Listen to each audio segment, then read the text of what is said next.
अपनी विचित्र इच्छा को पूरा करने के लिए इस शैतान कई वर्षों तक काली विद्या का अभ्यास किया। ये शैतान किसी सुंदर स्त्री को छू ले तो वो एक पत्थर की मूर्ति बन जाती।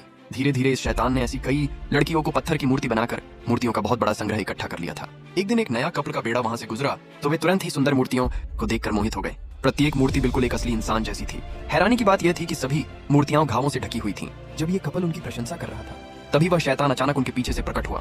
पता चला कि वह स्वयं को कलाकार कहता था और सभी मूर्तियां उसी की रचनाएं थीं। उससे मिलते ही इस शैतान ने तुरंत लड़की का ध्यान आकर्षित किया और उसकी उत्कृष्ट कला को दिव्य बताया। उसने लड़की के तर्क संगत व्यवहार को भी सहजता से स्वीकार किया। इससे लड़की तुरंत ही उसके प्रति आकर्षित हो गई। जब शैतान ने लड़की को महल में आने के लिए आमंत्रित किया तो लड़की ने बिना किसी झिझक के सहमति दे दी। इससे लड़के को मना करने में असहजता महसूस हुई, लेकिन तभी गुआंशी लगातार शोर मचाता रहा। जैसे ही लड़का मुड़कर जाने ही वाला था कि उसके पीछे से एक धीमी आवाज आई, लेकिन जब उसने पीछे मुड़कर देखा तो उसे केवल एक ठंडी निर्जीव मूर्ति दिखाई दी।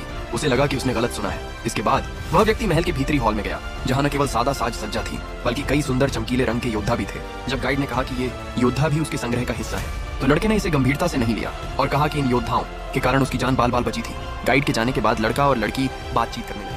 मुझे लगा कि इस व्यक्ति में कुछ गड़बड़ है, लेकिन लड़की को लगा कि लड़का बस उत्साहित है क्योंकि उसमें एक ऐसी शालीनता थी जो लड़के में नहीं थी। इसके बाद बाकी लोगों को आराम करने की अनुमति दे दी गई। लड़की आराम से बुलबुले की बारिश का आनंद ले रही थी, जबकि लड़का महल के मैदान में घूम रहा था। अचानक लड़के को किसी के चुपके से उनका पीछा करने का आभास हुआ, इसलिए लड़के ने बिना किसी औपचारिकता के उस व्यक्ति को बाहर निकाल दिया।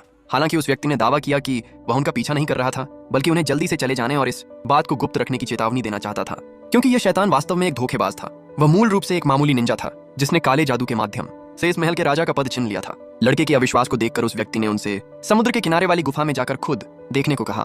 वहां पहुंचकर उन्हें सब कुछ समझ आ जाएगा। हालांकि जैसे ही उन्होंने बोलना समाप्त किया, उन्होंने खिड़की पर एक वीर आकृति को खड़ा देखा। वह व्यक्ति उस आकृति को देखकर भाग गया। इससे लड़के को संदेह हुआ, इसलिए लड़के ने कुछ देर रुककर अवलोकन करने का फैसला किया। लेकिन इसके बाद जो हुआ वह ये था कि पवित्र कवच पहने लड़की ने वहां मौजूद सभी को प्रभावित किया। शैतान ने उनकी बार बार प्रशंसा करते हुए कहा कि वह मानो शुक्र का अवतार हैं, और यहाँ तक कि उन्हें अपनी मूर्ति का मॉडल बनने के लिए भी कहा। मैं प्रार्थना करता हूँ जो मेरी चैनल को सब्सक्राइब करे, उनके माँ बाप को भगवान लंबी उम्र दे।